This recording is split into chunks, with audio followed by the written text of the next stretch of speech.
and I've never done a workshop before. So this will be really interesting. I just wanted to show everybody how to do some basic book repair. There was some interest, and it didn't seem like anybody else was going to put one on, so I put my name on. So I'm not an expert by any means.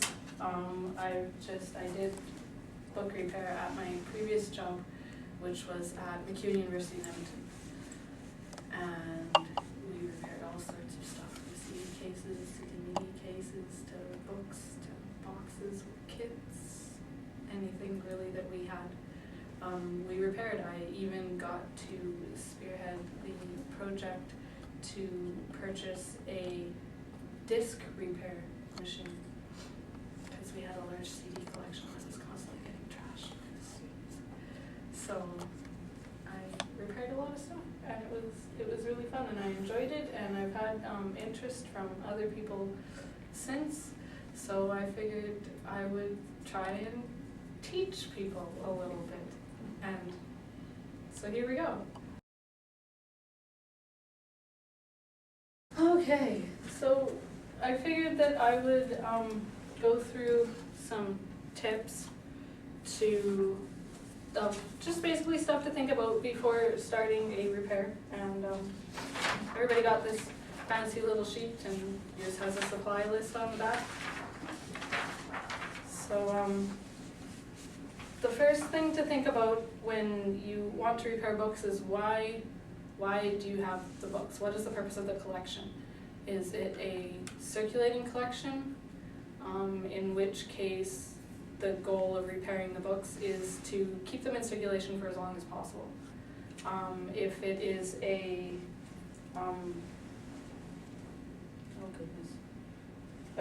if the collection's main purpose is to retain the books, then you're only going to want to repair to keep it from experiencing further damage.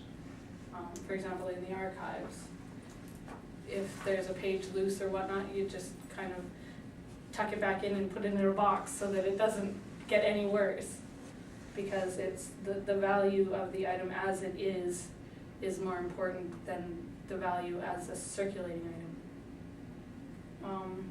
So you want to keep that in mind when you are coming across books to repair them, and for your own personal collection, it really comes down to, can you, because the repair will not be perfect. It's very difficult to get a page all the way back in there where it was supposed to be after it has fallen out. So it's basically a trade-off. If the book has sentimental value and you're okay with fixing it to keep it, for example, if it's a children's book and you want to read it to your grandkids because you read it to your kids, then you'd fix it as much as you can, but it's going to be a trade-off between, are you willing to fix it and deal with a little bit of visual damage, or are you just going to buy a new copy? Once you've decided that you are going to repair it, if you're in a library, you probably want to keep track of the book's repairs, because some books go out over and over and over again, such as nursing textbooks, and they fall apart quite quickly. And so if once they hit a certain number of repairs, at McEwen it was 3, you would send the book to the selection librarian to see if they wanted to purchase another copy, because it's clearly a high use item. When you're thinking about repairing and you're not quite sure how to go about repairing a certain item, proceed cautiously, because you can do more harm than good. It can be quite difficult to complete some repairs, and you won't hurt the item anymore by leaving it the way it is for a little bit until you can find some advice, someone with more experience, a YouTube video, because there's quite a few out there. And then, yeah. I'm sorry, can you tell that I'm terribly nervous?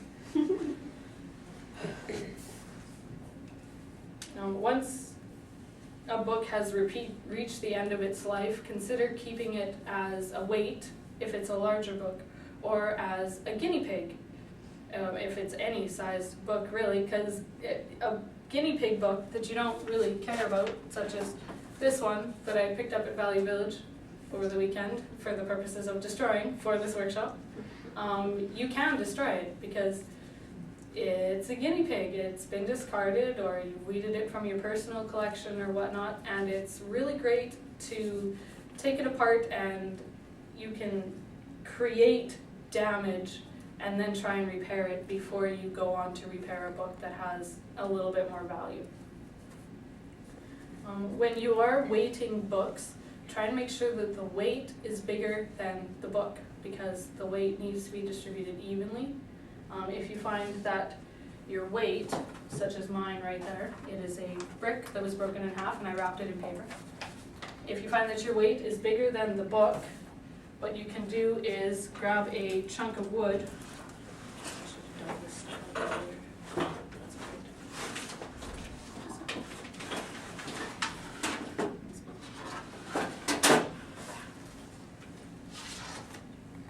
That's great. Chunk of wood, and that will help distribute the weight a lot more evenly than if you just tossed a tiny little weight on a giant book. So it's always handy to have a piece of wood hanging around. Really anything will do. This was the leftovers of a failed high school project, and it's come in quite handy actually.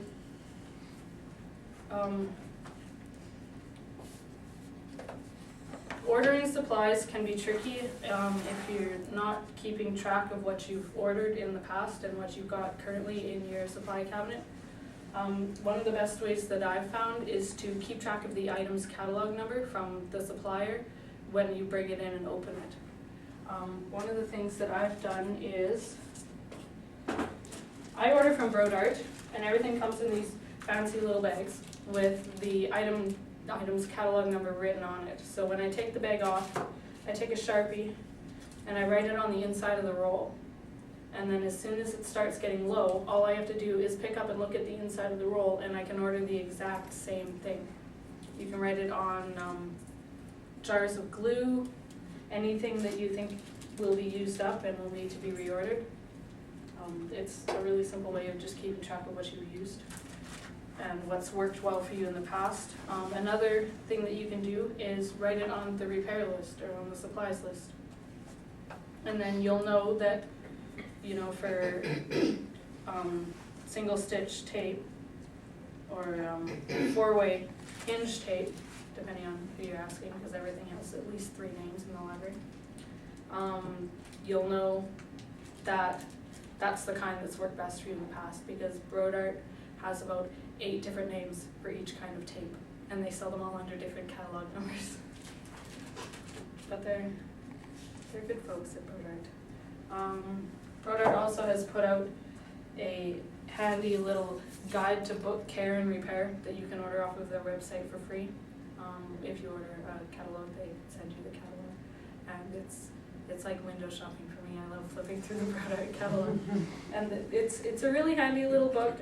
It focuses a little bit more on protection of books, which isn't, I find, really feasible in most libraries, because we just order it and then hope that it lives long enough, and then we worry about fixing it when it breaks instead of protecting it really when we first get it.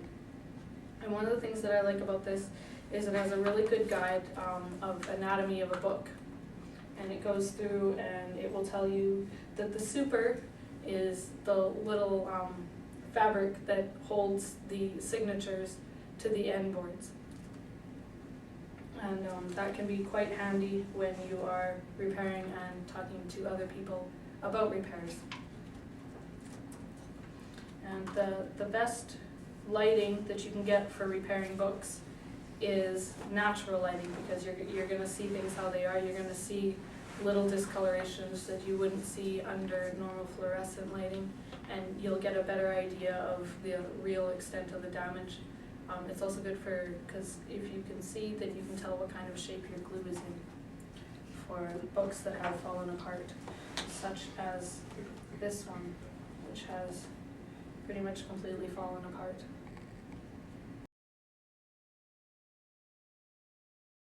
The supply supplies list. Everything on the supplies list is fairly straightforward. You need scissors, a ruler, a sharp knife, a cutting mat. Your weights, again, you can use bricks or anything particularly heavy if you've got a car rotor or something. Anything that can be cleaned up or wrapped. Old books, again, they work fabulous. You'll need elastics, binder clips, which are also sometimes known as butterfly clips. That's these folks right here. They're good for holding, I've used them to hold wax paper into books so that the wax paper isn't shifting while I'm repairing it. And they can hold paperbacks together. They're not so much on the hardcovers because most of them you can't get big enough to fit around a hardcover. Paint brushes for wax paper. Wax paper you use when you are gluing because the glue doesn't stick to the wax paper so long as you don't actually put the glue on the wax paper. You can glue wax paper to a page. You got to work really hard at it though, but it can be done. Putting it too far down into the gutter when you're gluing is pretty much a surefire way to glue it in there. So you want to pull the wax paper out enough so that you've still got room to glue. Paint brushes, something that not many think of is when you are erasing or sanding there will be dust left over and the glue won't stick to the dust.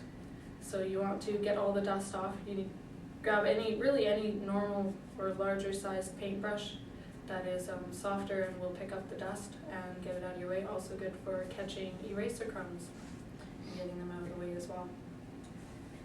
A square is good for repairing paperback covers, along with the heavier poster paper. So then you can get the corners square because most poster paper that is hanging around in the library has probably been cut about 3 or 4 times and is likely not square anymore. Sanding paper, you can use the finer sandpaper. Thank you. Finer sandpaper is good for cleaning the edges of books. You can sand along the edge if you notice that there's a stain or pen marks, or if there's a stamp that you want to take off, you can try and sand it off. Heavier sandpaper is good for removing old glue. Like if you were going to try and repair this guy, all that old glue has to come off so that the new glue has something to stick to. And you can try using a sharp knife. I can be quite clumsy, so I wouldn't personally. But sandpaper usually takes it off fairly good. It might take a little bit of elbow grease, but you can get it off and then the new glue will have something to stick to and it will stick better to the paper than with the old glue.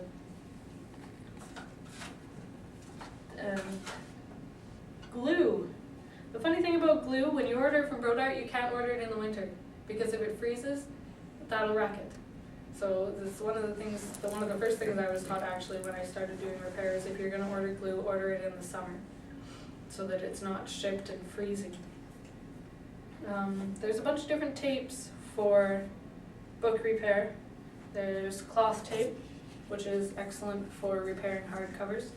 I like this stuff with the release backing because you can measure it and shape it and cut it properly before, like without having it all sticky, because you can get it without the release backing and then it just comes off like a normal roll of tape where it's just tape on top of tape.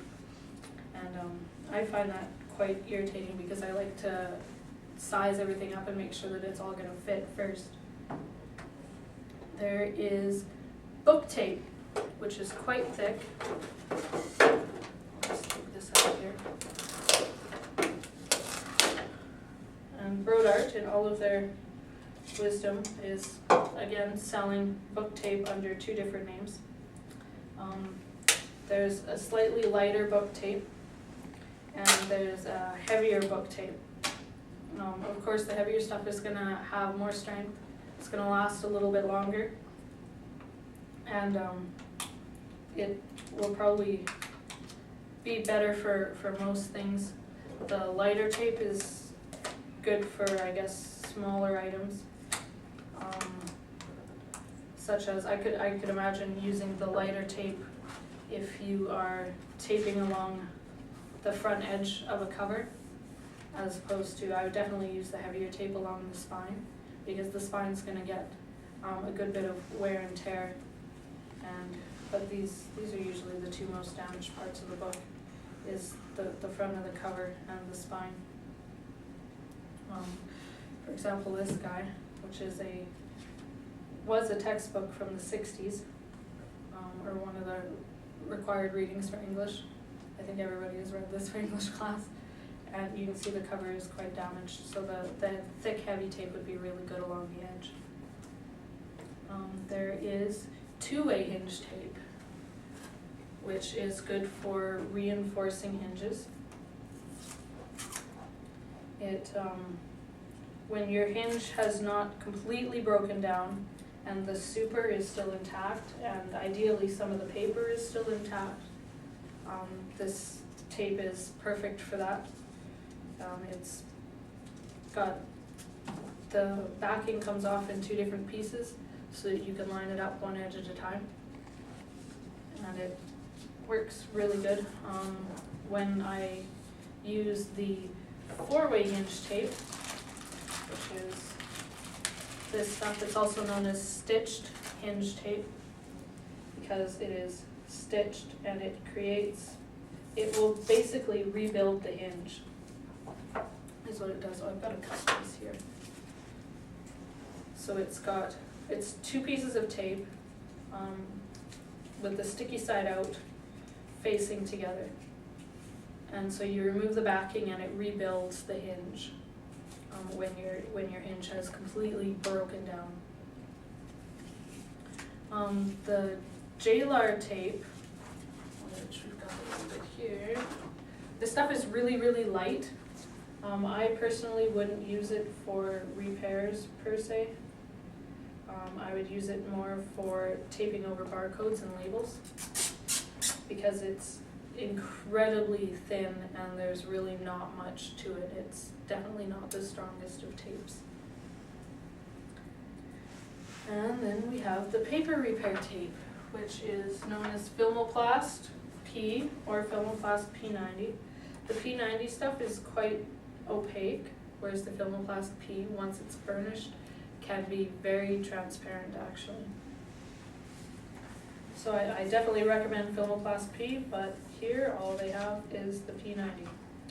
So we'll have to make do with that. Never use your standard invisible magic tape to repair a book, because it won't last. It's not sticky enough, and it will break down over time and will leave a sticky residue on the pages, and it's almost impossible to get off without damaging the book more. At McEwen we had nursing textbooks where they had ripped out entire chapters, stapled them back together, and taped them back in. You can't repair that. There's no way. Plus they'd highlighted the entire thing. That was fabulous. Most tapes come on a 3-inch core, and so they have these wonderful little tape dispensers. I'm a huge nerd, so this is actually my personal tape dispenser. I love it.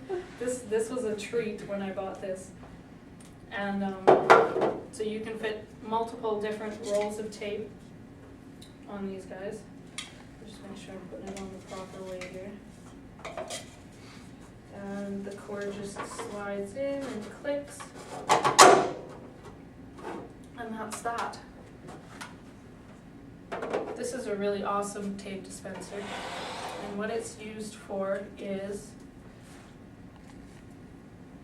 taping the spines of books. What it does is there's a little line there, a little diagonal line, and it automatically measures where the bottom of your spine should line up so that it tapes it evenly along the spine and on both edges. And I can actually show you how that one works, because I'm going to be fixing this one right now. So you just line the spine up, line the bottom edge up with the, oh, it's supposed to be on this side. Line the bottom edge up on this side, and if your tape is centered in the middle, then it will tape it pretty much perfectly. photography copy, can you tell? We'll tape it pretty much perfectly, as long as everything else is lined up straight. Run the slicer along the top. And you just pull it down. Tighten it as much as you can. Fold it over. Burnish it with your bone. This is a bone. It's wonderful. It's good for burnishing, manipulating tapes. You can use it to grab the tape so that it's not all full of fingerprints and any residue that's been on your hands. Glue doesn't seem to stick to it very well.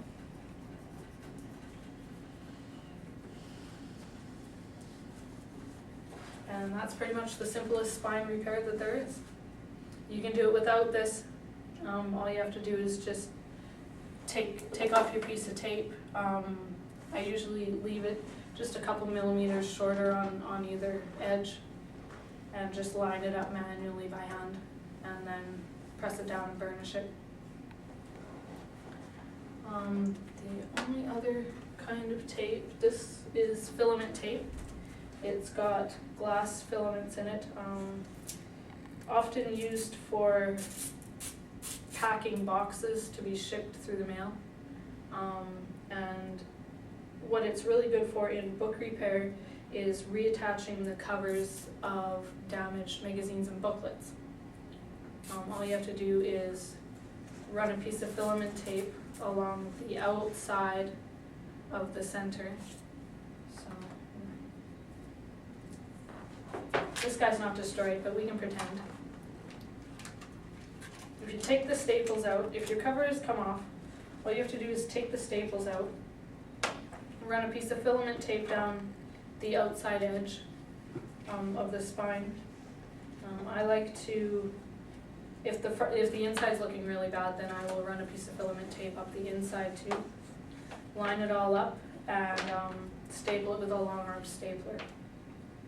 So it does require a special stapler, but it usually works and they hold up for quite a while afterwards. The only problem that I've found with that is once you take the staples out, you'll notice that the pages are at an angle because they've been cut so that they're flush when it's folded. And so lining it up again can be quite the task. So if I can, I like to use the binder clips and just clip it on one edge, and then I can tape it and re-staple it. And then it all still lines up again. It will be a little bit harder to close, it will be a little stiffer with the filament tape, but chances are it's not going to fall apart again.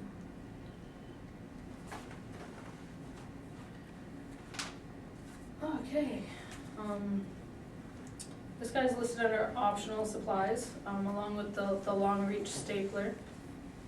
An apron can be really good if you don't like getting glue and stuff all over your clothes, or if you're clumsy like me. And there are H-bands, which are essentially two elastics joined so that they fit over an item and distribute the pressure evenly.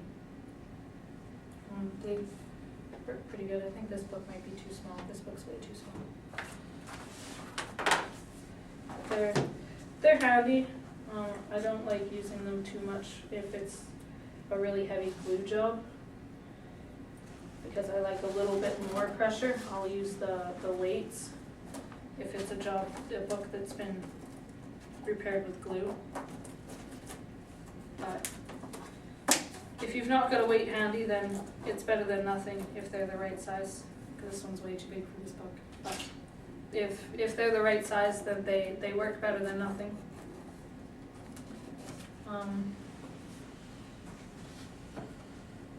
An all-in binding thread is for resewing stitched signatures. That's a major repair and not one that I've ever undertaken, so I can't really advise too much because I'm not that much of an expert that I am good at that. Tape dispensers downstairs here at UNBC, they do it mostly by hand. They have one tape dispenser like this. The rest of the tape they spool out by hand, which works if your organization or you yourself cannot afford a tape dispenser. I find them really handy because then you don't need 3 hands to properly measure a piece of tape. So I like them. This one actually comes with a weight for another $50. I figured I'd skip on that, but it's also, if you're doing a lot of repairing, the weight is definitely a good investment because then you're not trying to hold the tape dispenser and pull out your piece of tape and measure it, and you almost need 3 hands for that too. There is a cleaner in the Brodart catalog called Sterling's Magic Cleaner. It is excellent at removing grime and gunk and marker off of laminated covers. It's also very good at removing grime and gunk, but not so much the marker, off of hard covers, because the hard cover is usually more of a cloth or paper, whereas the laminated covers are plastic. And so the Magic Cleaner takes it off really good. You just wipe it on with one cloth and wipe it off with another cloth, wax on, wax off. Works really good. Small containers are also very handy to hold glue, if you like to dole out your glue in large amounts, or water, which is what this one's full of, for gluing and repairing. And that's the supplies list. Okay. This is a really cute little book. It's called The Care and Feeding of Books Old and New. My supervisor lent it to me. And it's written by the former owners. When they wrote it, they owned a bookstore selling books about dogs. They sold new books, they sold old books, they sold rare books, they sold common books. They sold almost any book that you can imagine about dogs, so they ran across quite a few damaged books that they were buying used. And so they've got a really cute take on repair. The book is written with quite a bit of humor, and I find it was a really amusing read. The only thing that I really didn't like about it is they use the magic tape to repair their books. And that drives me a little bit crazy, because they make tape for book for repairing torn and damaged pages. So why would you use magic tape that is definitely not archival quality, is definitely not pH balanced, and will definitely not stand up to 20 years of use? But to each their own. There's no one right way to repair books. So, but it was a good book. Other than that.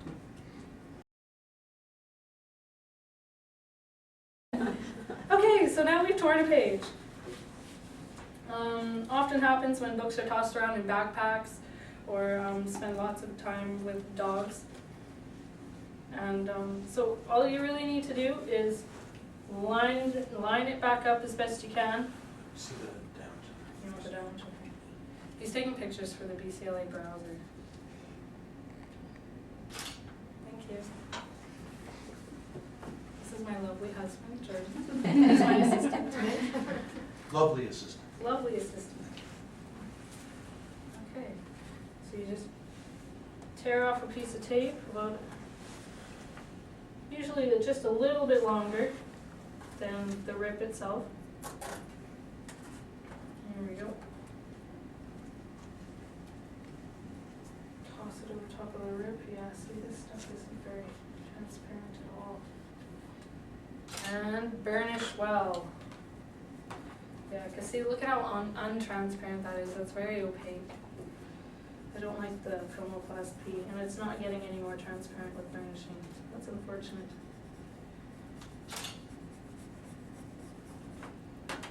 Okay, and then you don't ever want to fold the tape over the top, because it will create a catch that other items will catch along it. Jackets, fuzzy sweaters, anything like that will catch. Thank you. So you just cut it off flush with the top. You can do it with scissors, you can do it with A sharp knife in your cutting mat. Cut it off as close as you can.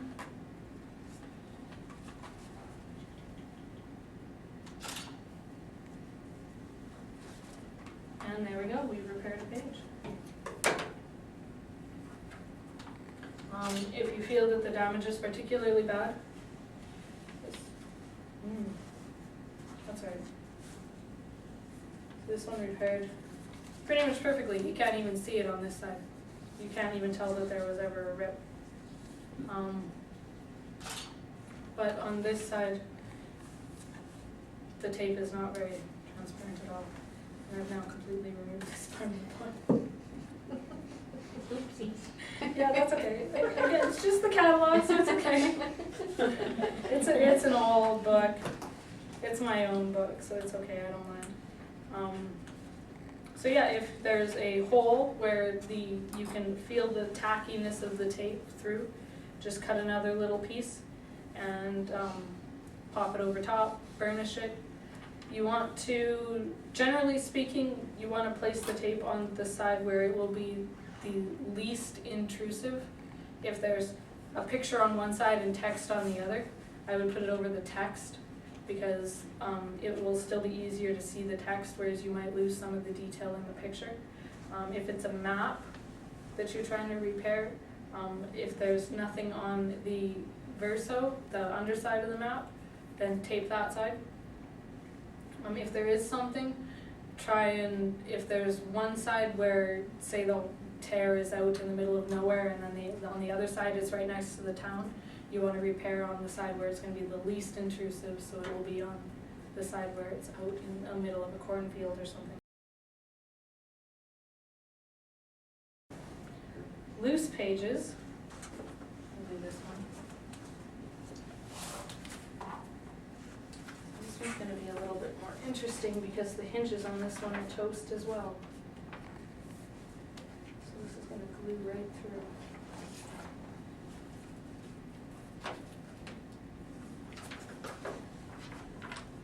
This is a good example of when a simple repair can be very difficult. With this one, with this book, we've got a loose page. Okay, looking at it, first off, okay, you take the loose page, you glue it back in, and that's it.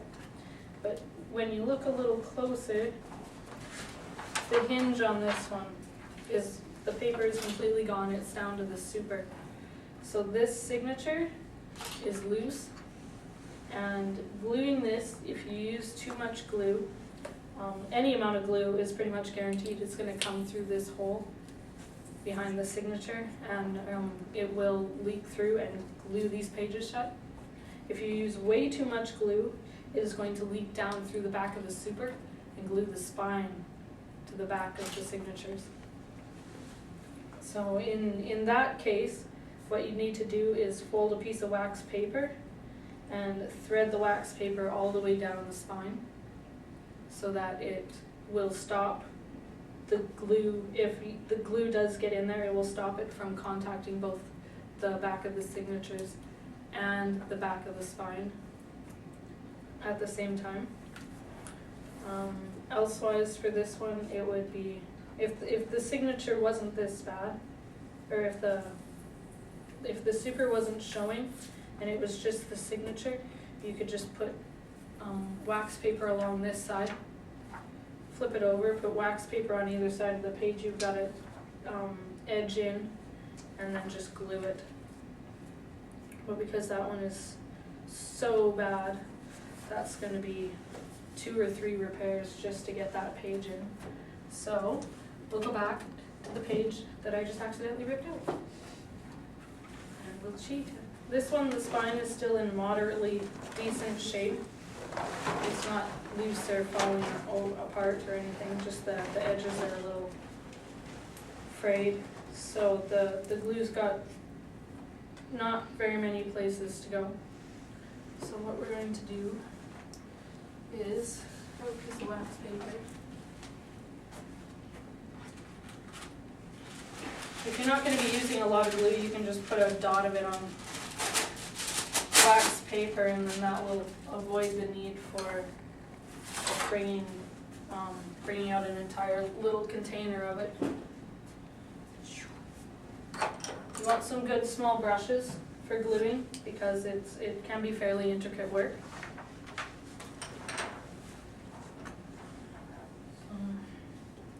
Okay. There's quite a few different ways to glue back in. You can use a brush. You can use a thin stick, such as a kebab stick like this one, or a knitting needle, or a toothpick, and that will greatly control the amount of glue that you're putting on, because you don't want to put too much, or else it's going to squish out along the sides. This will be interesting. There we go.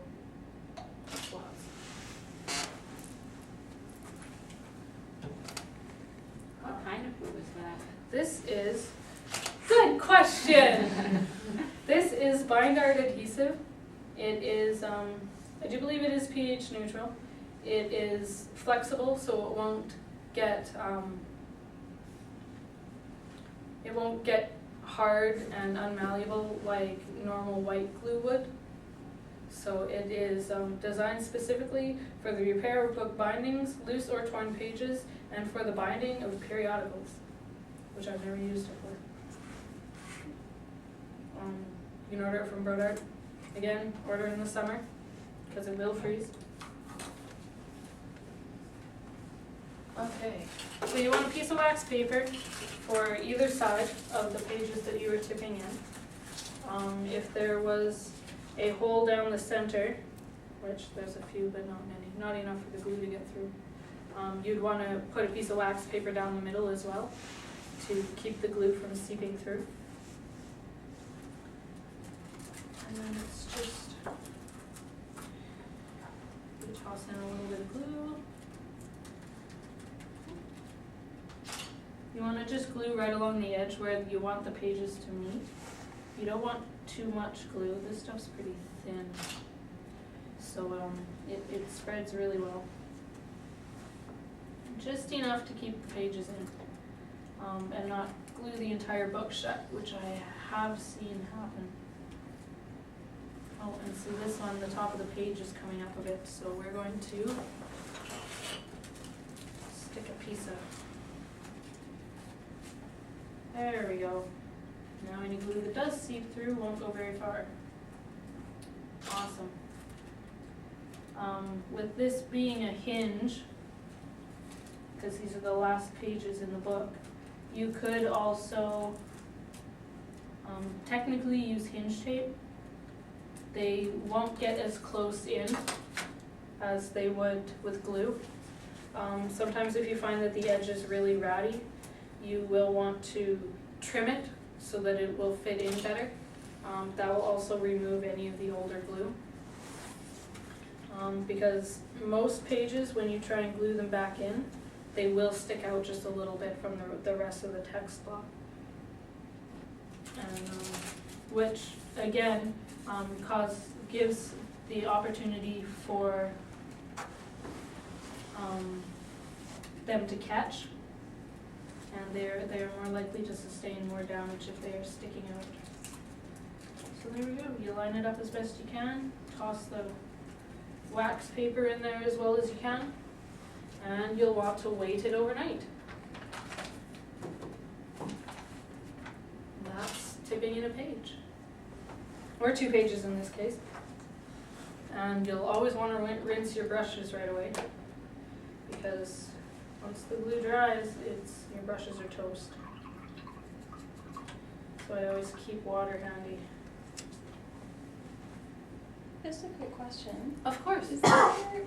Is there ever a circumstance where tape would actually be better for that sort of thing? Or like if it's a really heavy use item? For just tipping in a page, I like to stick with glue. If it is closer to the edges of the book, I will use the hinge tape as well once it has been glued. With a repair like this, with these ones, because the hinges are toast, like it's completely toast on this side as well as the other, I would probably, this one I might get away with just doing the two-way tape, but this back one is probably going to need, the super is gonna need to be cut more than likely, so I would use the four-way tape along to rebuild the hinge itself, and then I would more than likely use the two-way tape to do probably a page or two on either side and just provide the extra reinforcement. In this case, even though I'm going to be gluing this other page back in, because this signature itself is so loose, I would glue it as best as I can, and then if I still felt that it was really loose, I would also probably put the tape on it. This item itself, I know, has been repaired at least once before, and we have a second copy of this item that has been repaired at least twice. So this is a very heavy use item, and knowing that, I would more than likely put some more tape than I would with a paperback out of my own collection, because it is going to get the use. Nursing textbooks as well. They would be a good candidate for the extra taping because their text blocks, which is the big chunk of paper in the middle, tend to be so heavy, and their spines sometimes cannot hold up to the repeated use because they are very heavy circulating items, that they will pull the hinge apart and they pull it away from the board, kind of like that, and it completely destroys them. So when repairing nursing textbooks, I always use quite a bit of tape because they just aren't built to stand up to the abuse that they have to withstand, especially with nursing students. Who are all very lovely people.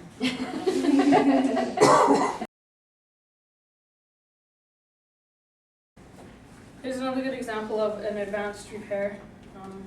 We've talked about it already, but with this one, because there are so many cracks and so many loose pages, this one's going to be a very difficult repair.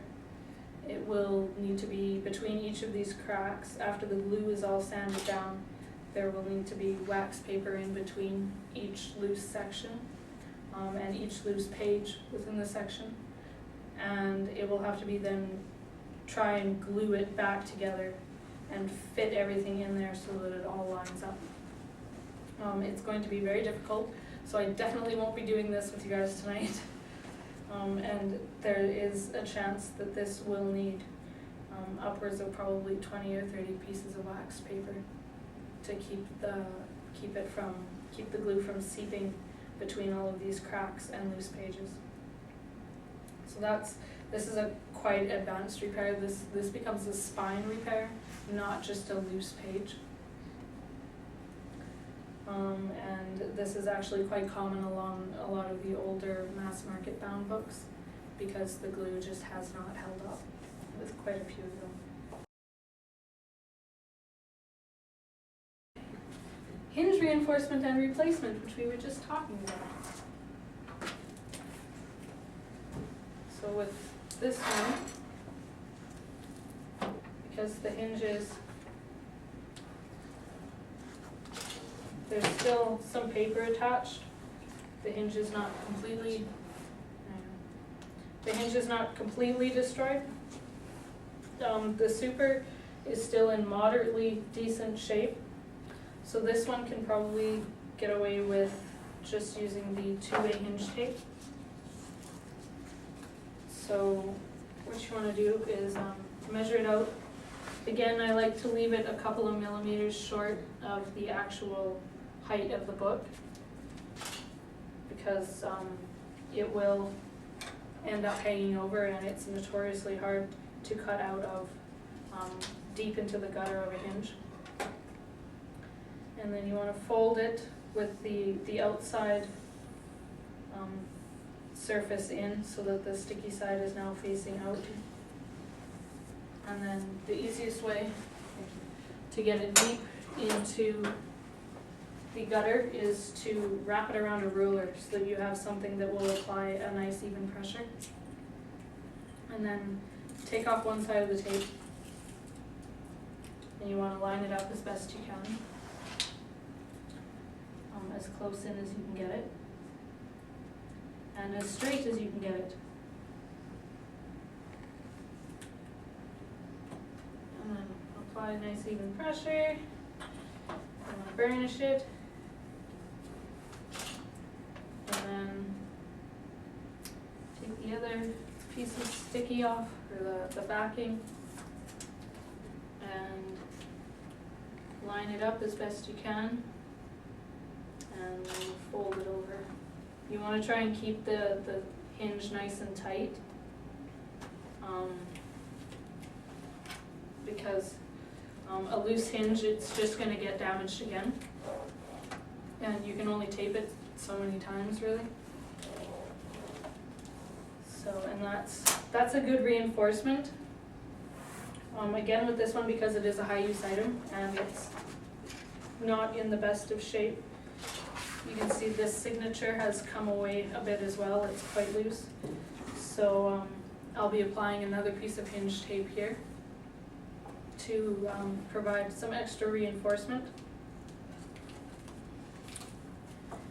And then on this side, when you've got more than one repair that a book is going to need, for example, new hinges and gluing, such as is required with this one, you want to make sure that you get the basic structure of the item fixed first, because there's no point gluing something when you can't fix the hinges on it. And if you try and glue it when the hinges are still really loose, there's a chance that it won't line up, or that you will damage your first repair trying to complete the second one. So it's good to kind of work your way down the priority list with the repairs. Sometimes they will have to sit even overnight or over the weekend for the glue to dry before you can start your next repair.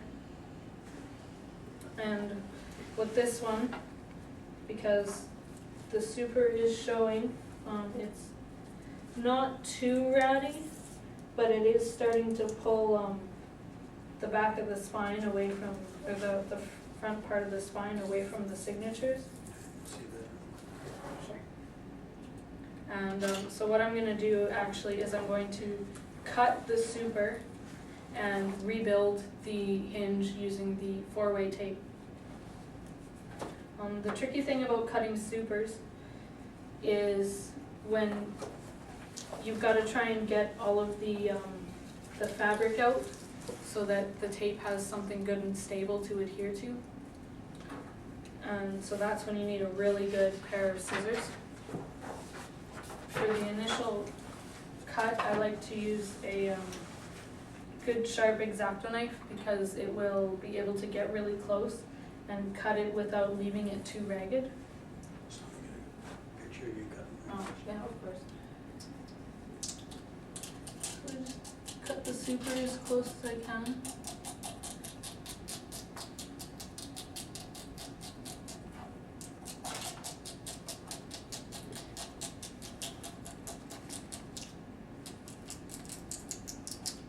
There we go. So the spine has now completely come apart. Try and clear off any of the raggedness that you can off of the where you're going to have to tape to rebuild the spine, or the hinge, sorry. Clear it off as best you can, because the tape is really only as good as the surface that it's adhered to, which can get quite tricky and interesting in books that get a lot of use and are in really rough shape, such as these. Get all the dust out.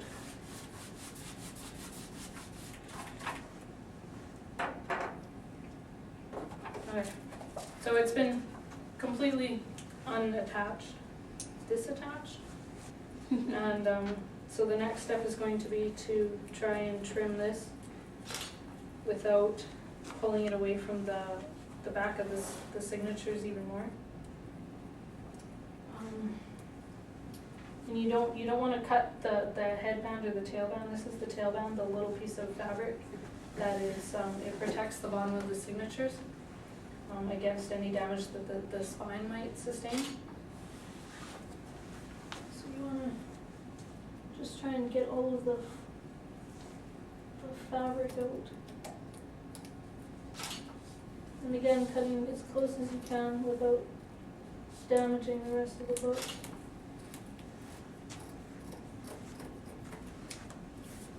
So that you get a nice clean edge.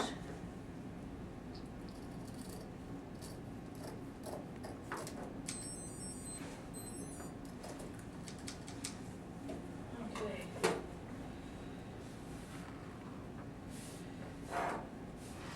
Alright, so we've got a decently clean edge here that we can adhere the tape to. Just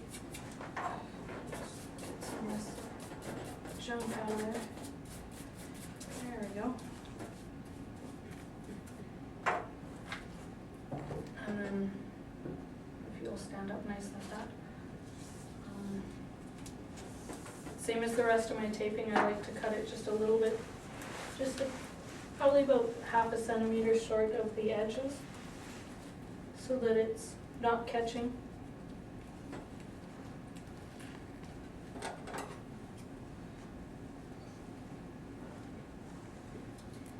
I like stitched hinge tape, it's one of my favorite tapes actually. You know you're a nerd when you have a preference for tapes. That's a four-way stuff. Yeah, this is the Open it up. Yep.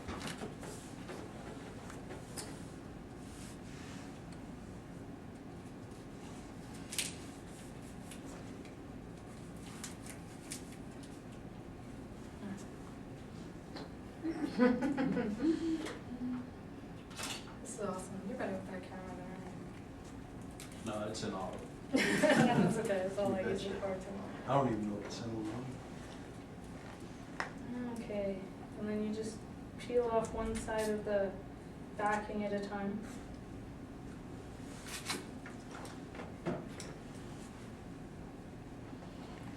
Oh, here we go.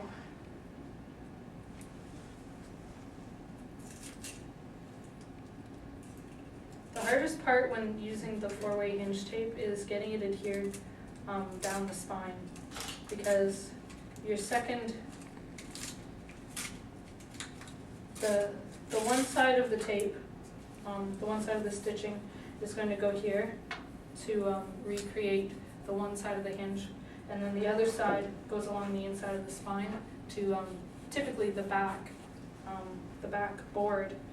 In this case, we've got still the end paper and another sheet, but usually it's along the back of the board, and so the hardest part is getting it to, like being able to burnish it down the spine, because when you fix it, the spine ends up closed again. And so that's where your long thin sticks come in very handy.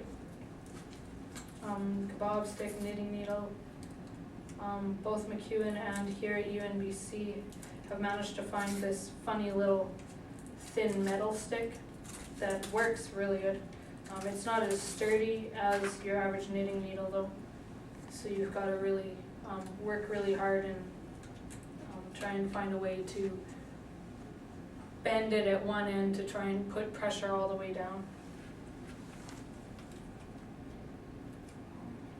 And this one's going to be extra fun because the signature is loose too. And you just line it up right where the old hinge used to be. So right at the corner. Again, trying to keep it straight.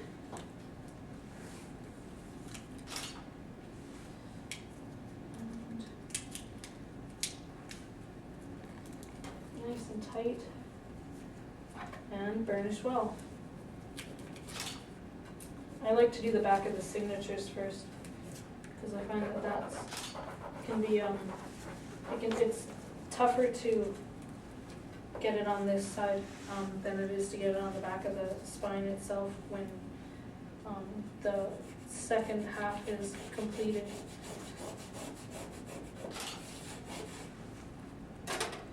Okay, And then remove the backing from the other side.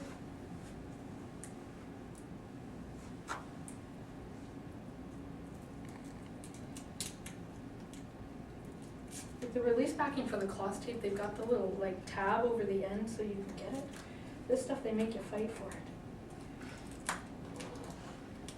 Can't give it to you too easy.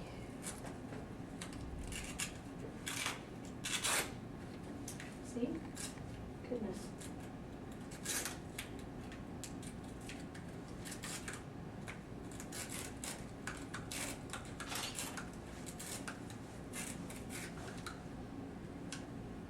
The next tricky part becomes getting everything lined up without sticking the two sides together. Because that's always fun.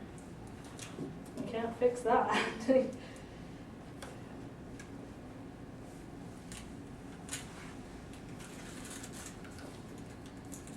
we go. Okay. Bring it back. I'm going to try to line it up. Again, trying to line up with the location of the original hinge. Keep it straight the whole way. It's easier to repair hinges on larger books than it is on a small book like this, actually. Because you've got a little bit more room to work with. Whereas with this one, it's got such a small spine that it's hard to line up.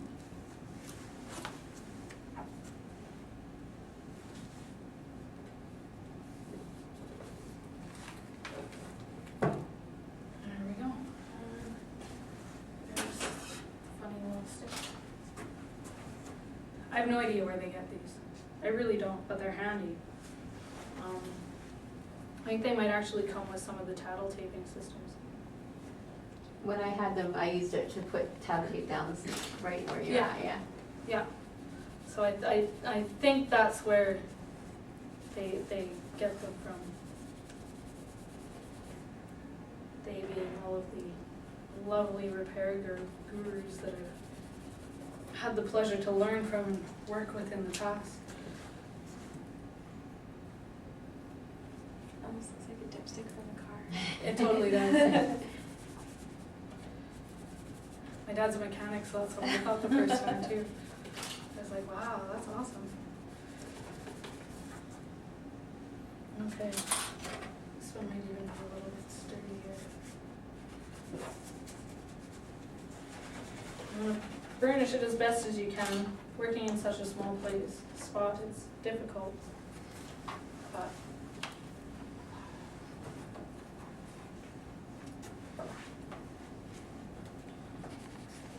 there we go. That's all right. Burnish it on this side as well. Again, with this one, because it is in such poor shape and it is high volume, there will be more tape applied to this over the coming week. But that's rebuilding a hinge.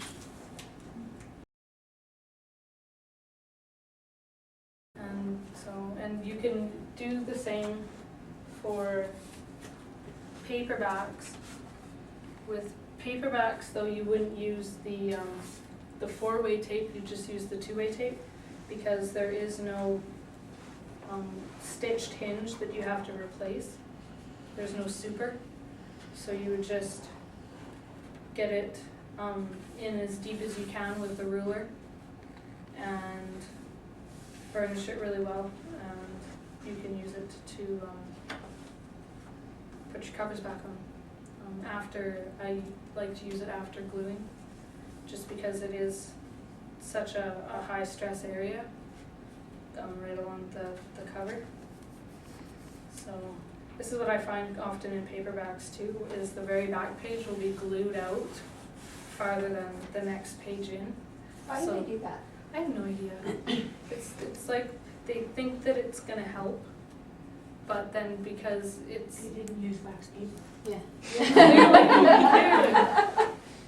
they must not have, because yeah, and see, even this one you can see it's glued out a little bit on this one, so they must not have had a failure in the gluing there. And so you find there's a lot of damage usually on the second page in, which is frustrating because then you're dealing with two pieces of paper, not, you know, a more sturdy cover and a piece of paper.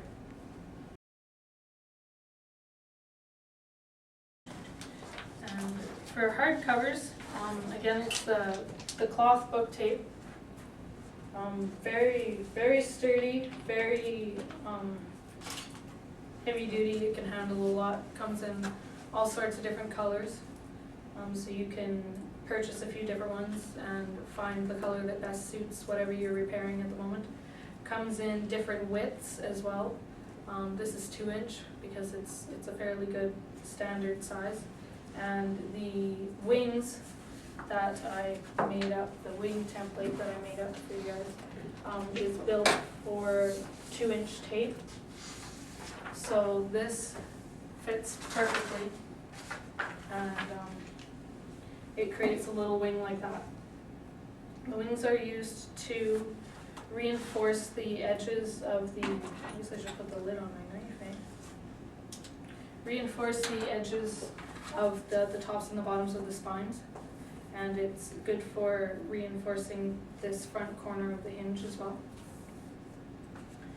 Because most books, when they're sitting on the shelf, they get pulled out by the top of the spine, which also causes the bottom of the spine to drag along the shelf. So those are very high damage areas in a lot of books, especially in a library setting. And this template is meant to be photocopied or traced or glued or whatever onto a heavier piece of poster board, and then you can just cut out the wings and use it as a template using the negative space, and you can cut wings that are the same size all day long. Works really good if it's laminated. Make me so happy. And it's a lot cheaper than the wings that you can buy from Brodart. It can be easily adjusted to fit different widths of tape.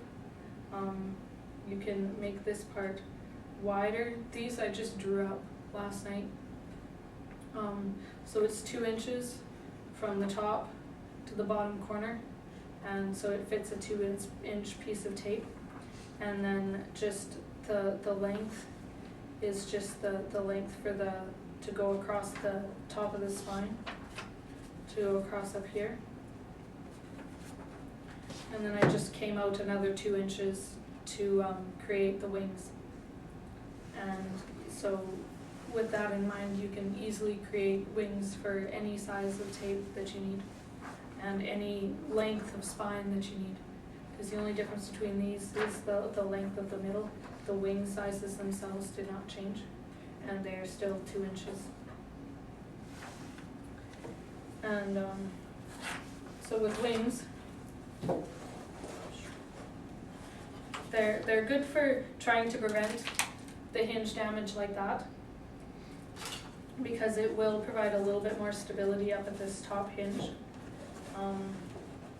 They're mostly for protecting the edges of the spine.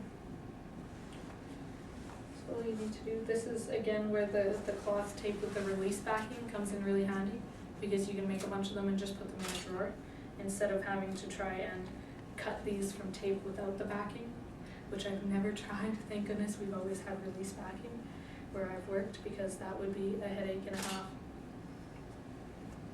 And then you just line it up with the wings facing to the tops of the boards. Line it up along the top.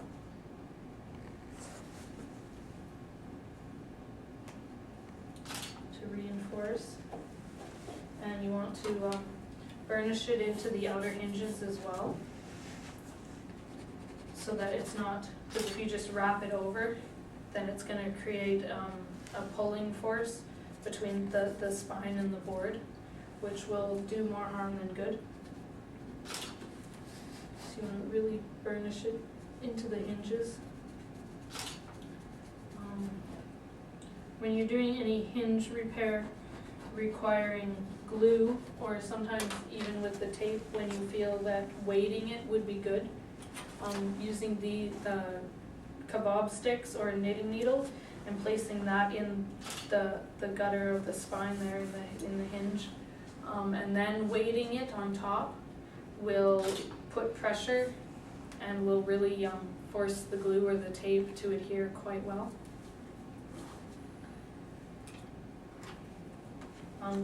I've actually seen boards where they've taken a piece of brass along the edge and just given it a little tiny lip so that it fits right in the side of the hinge, and you can buy them. Me being the person that I am, I would make them by just getting a piece of brass or steel and attaching it to the edge of a piece of board furnishing.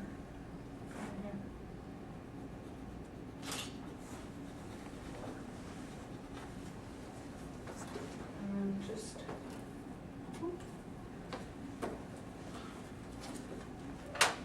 open it up and then just fold the wings in as tight as you can. And burnish. And same on the other side.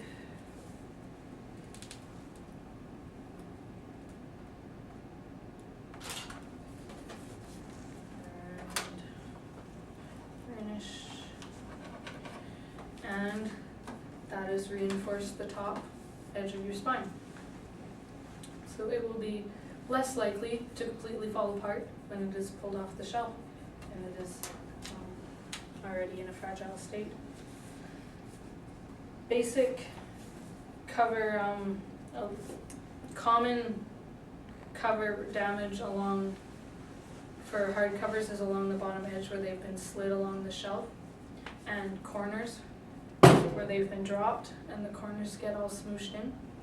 Corners are actually really, really easy to create yourself to help protect against further damage or to repair damage that has already occurred.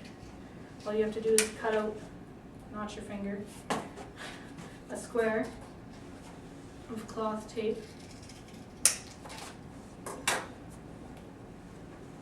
Square enough. Pinch it down the middle and just cut out a little triangle. And you now have a corner that you can use to repair and protect corners that have already been damaged. A lot of the times, if it's been bad enough and it's a cloth covering, it will have completely worn away and you will be able to see the cardboard. And the corners are a very weak spot when it comes to that, because you'll get things that catch and they can now pull up along the front edge of the book as well. So you just line up the notch in your corner with the corner of the book.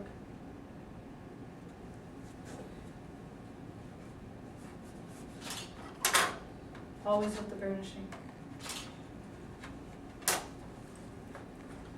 And pull them on. Okay. That's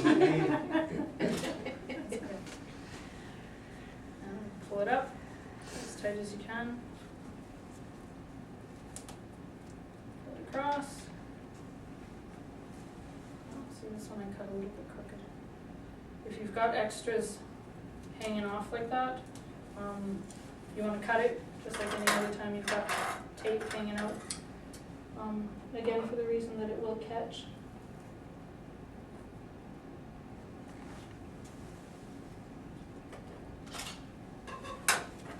There we go.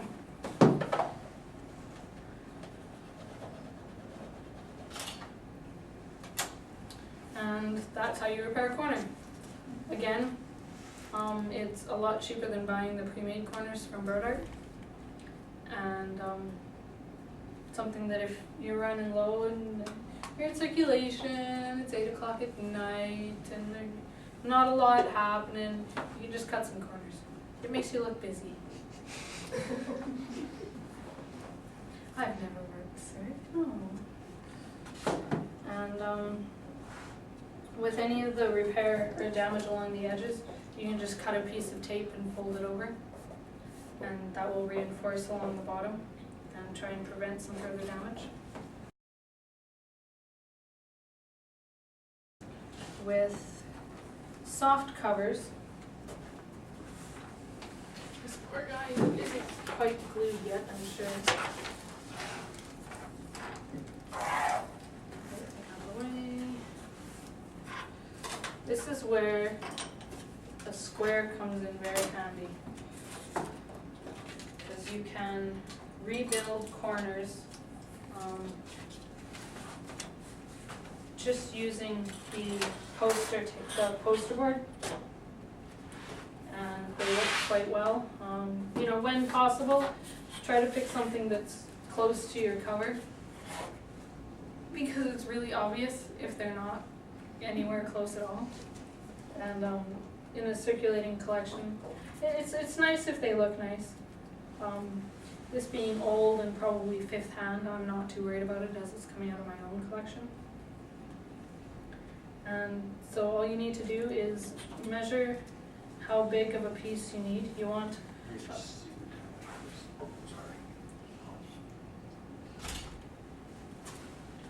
you want to make sure that you've got a little bit of overlap.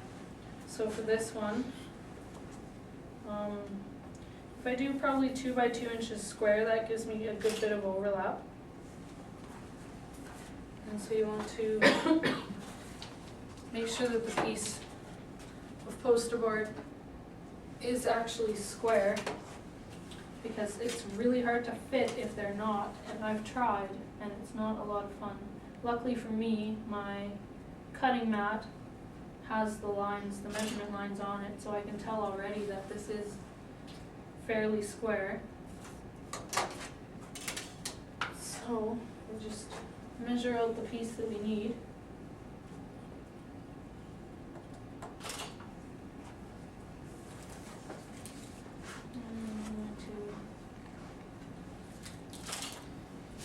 Use the square to line everything up here.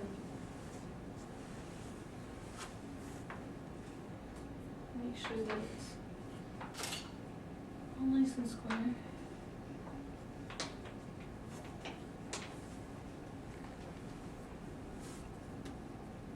Getting it square is really the hardest part of this repair.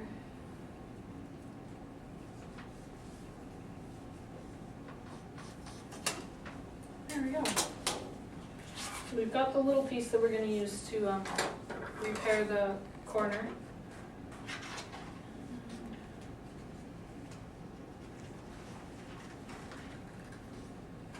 Probably should have taken all the tape off this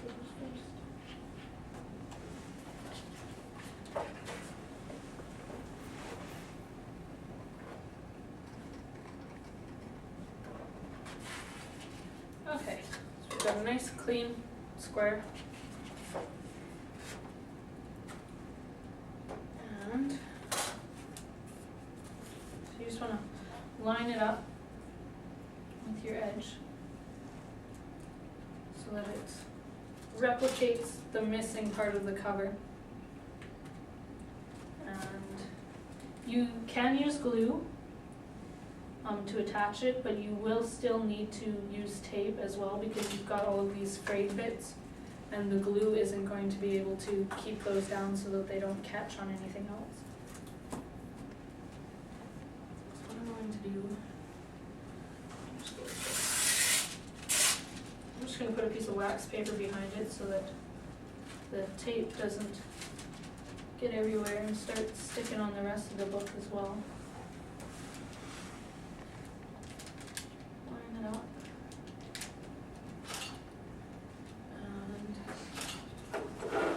And with the lighter tape, this is not a repair that needs the drastically heavy tape. Actually, I guess the tape is all dirty from it.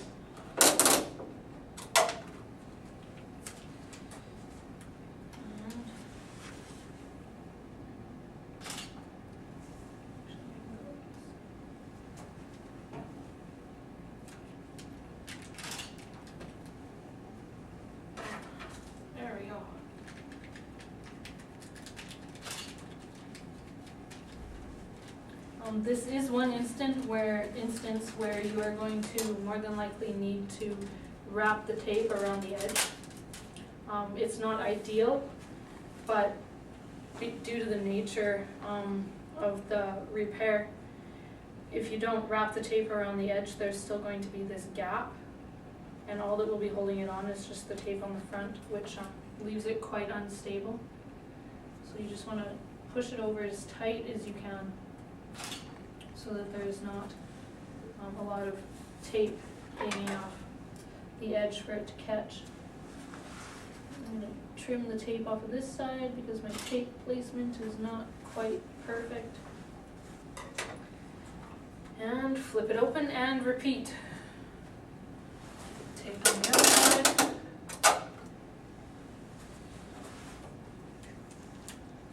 This one is going to need 2 pieces of tape because it is quite thick, so I'm going to do this edge first. On this side, because I've already pulled the tape over the edge on the bottom, I'm just going to trim the rest of the tape off.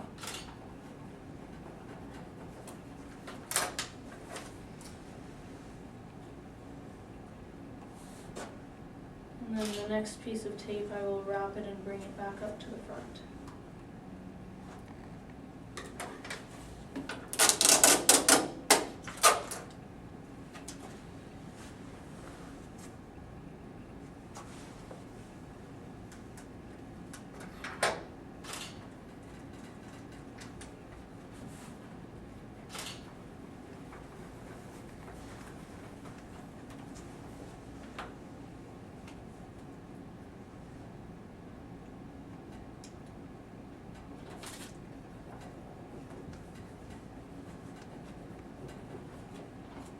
And that's how you repair a corner. Any other cover damage, if it's not missing big holes such as that, can usually just be repaired by taping along the edges and folding it over. And that usually will fix most problems. And the spine, which we've already taped today, that reinforces the spine and helps hold the covers and try and protect against the damage along the outer edge of the spine.